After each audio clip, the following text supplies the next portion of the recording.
Right down here, Rich, and then we'll go to Olin.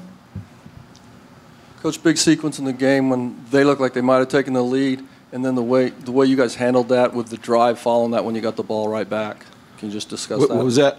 When they took the lead, or looked like they might take the lead on that penalty, but the penalty was called, then you come back and have the great drive. Just talk about the way you responded to that situation. Yeah, I thought, I said on the radio a few minutes ago, I've got to complete my speeches. The speech was to start fast, which we did. The first drive, we went right down the field, and then we stalled out at halftime. I said, hey, look, let's jump on these guys right away. We get the pick and score. But obviously I got to do a better job of completing my speech and after we start at the beginning of these games. So, and that's where we need to get better. You know, you look at that and you say, well, we're,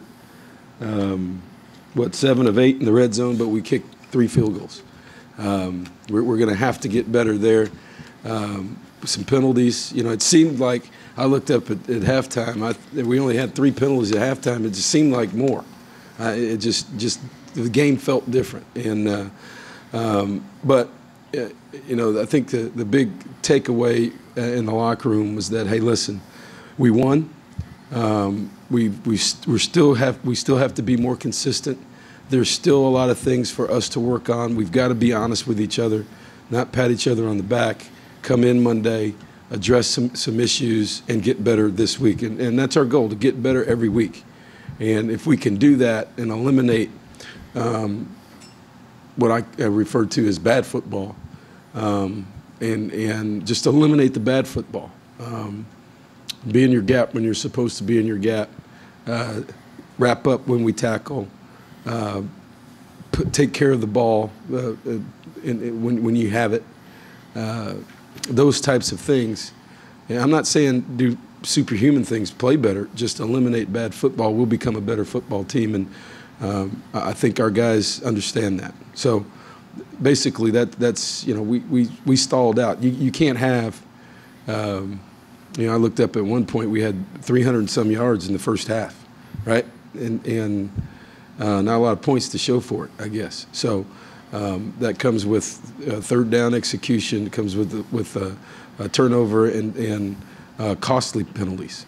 So we've got some things that we need to clean up, but we've got some playmakers on both sides of the ball, and that's who showed up today. We'll go Olin and then Brent.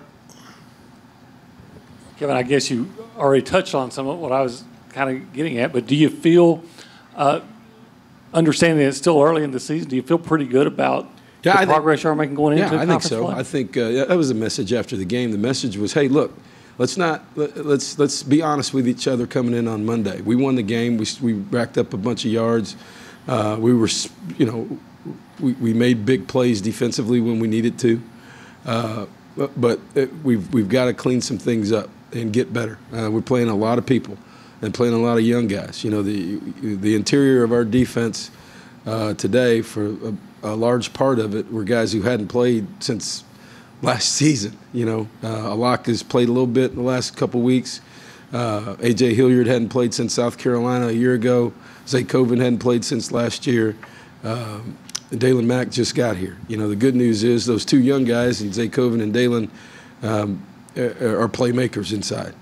Got real quick twitch, but then they jump out of the gap, and here we go. The consistent old guys. We get Julian Obioha back, who hadn't played since the first game. So that was good for our guys to get back out there and play before we enter into conference play, and creating depth defensively in the interior and getting the middle of our defense rotating. And that's going to be key going forward, getting those guys settled down, understanding, you know, where we're good, understanding what their responsibility is, and being consistent in that.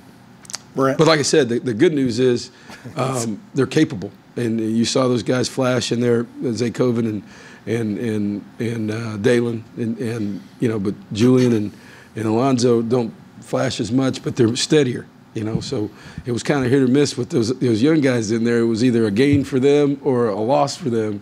But when Julian and Alonzo are in there, it's just solid play. So we got to get those guys going and be more consistent. All right, Brett. And speaking of getting better every week, could you speak to the progression of Kyle Allen and going into SEC? I thought he was really efficient in the game, particularly in the first half. He made the mistake with the interception, but that play was, it's what I was talking about, Brent, earlier. That play was a product of the 2 downs before that, where we went backwards and made it 3rd and forever, and they went to drop 8. And so, they got 8 guys back there. We got 4 guys in the route. He's running around just trying to make a play. So that play is a product or icing on the cake of the 2 bad plays before that. So when I'm talking about eliminating bad football, it's not just the interception. It's the plays that we went backwards on right away. So, that's what our team has to understand. And he also has to understand that, you don't make a bad situation a catastrophe. So it's okay to throw it out of bounds. It's okay to punt.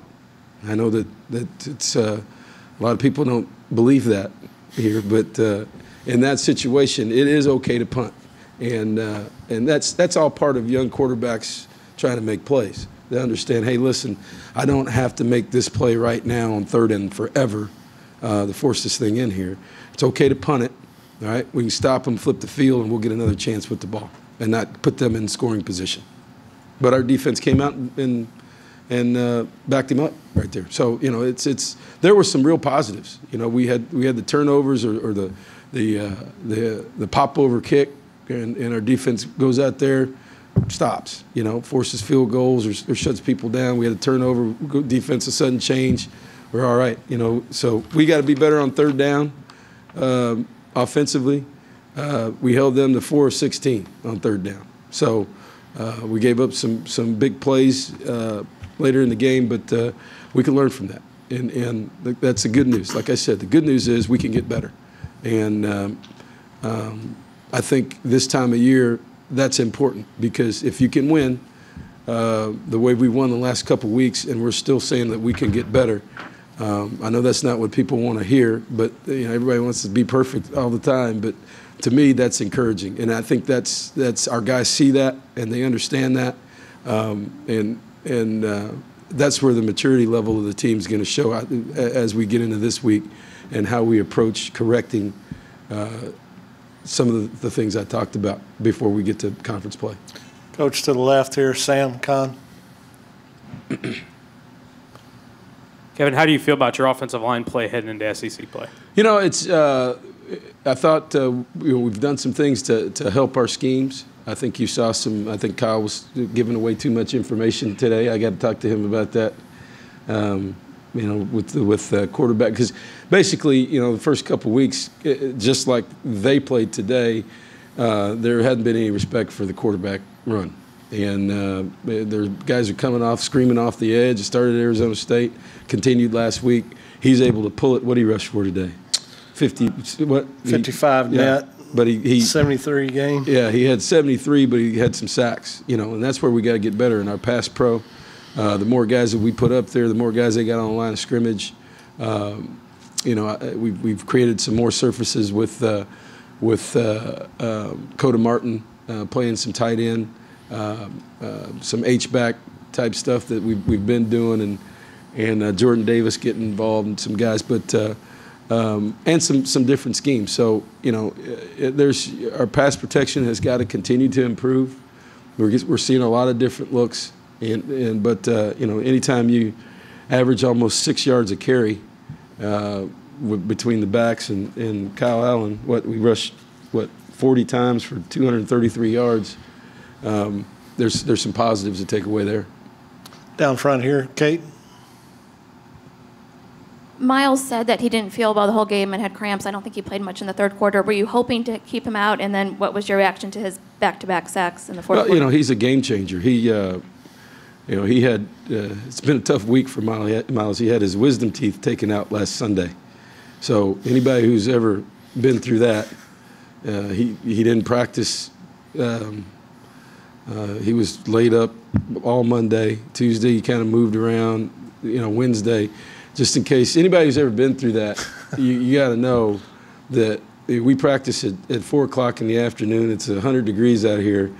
And putting a helmet on is a real chore when you get your wisdom teeth taken out. So he didn't practice really till Thursday, and Thursday's really a recovery day for us. So really, he practiced Friday.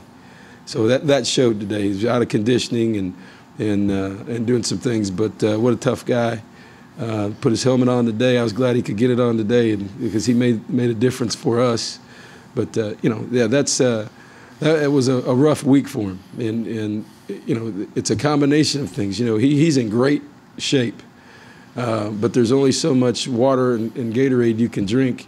It's kind of tough to eat when your wisdom teeth are out. So all that kind of piled up on him, and the fact that it was about 105 down there on the field today,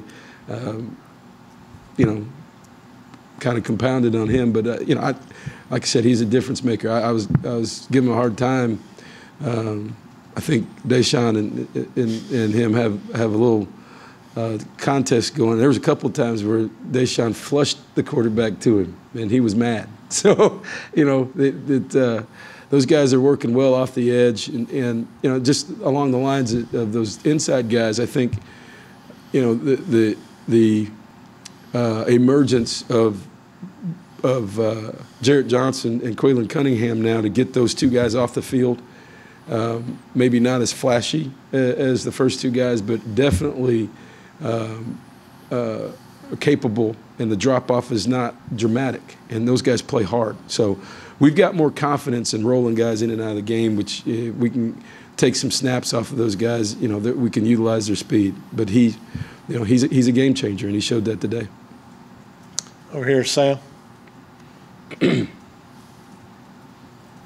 Last season when you guys got to the start of SC play, it seemed like you guys took your lumps. How well equipped do you think this team is now that that part of the schedule is coming to handle some of the rigors? I don't say that. We beat South Carolina and Arkansas, right?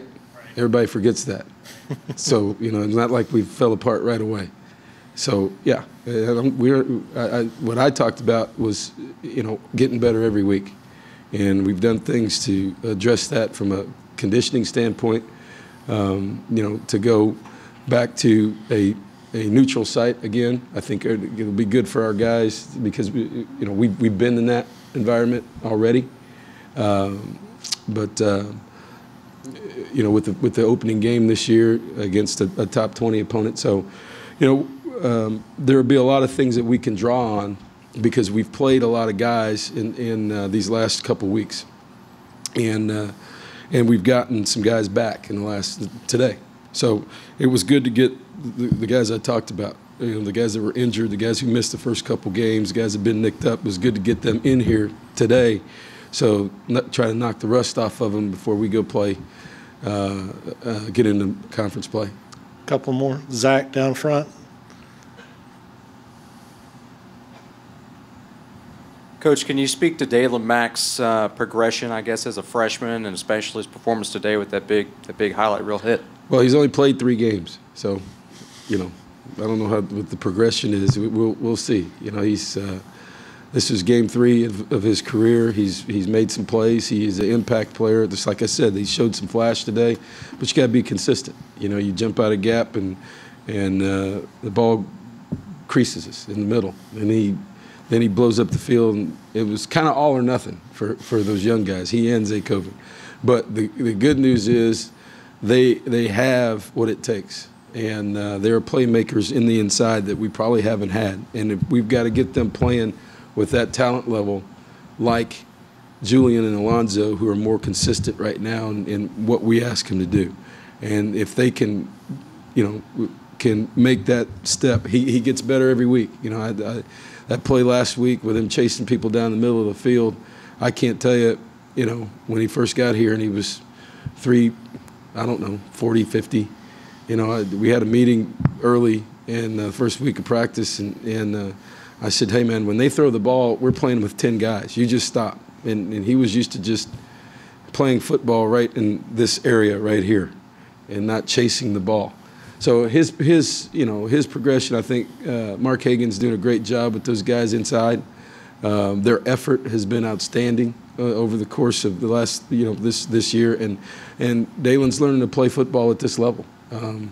and play all the time. And it's not always, there's I think people see the flash plays, but there's also times where that ball's getting up in there and it shouldn't be. So he's going to continue to get better, but I'm glad he's on our team. All right. That take care of it? All We're right, good? Coach, thanks. All right, thank you.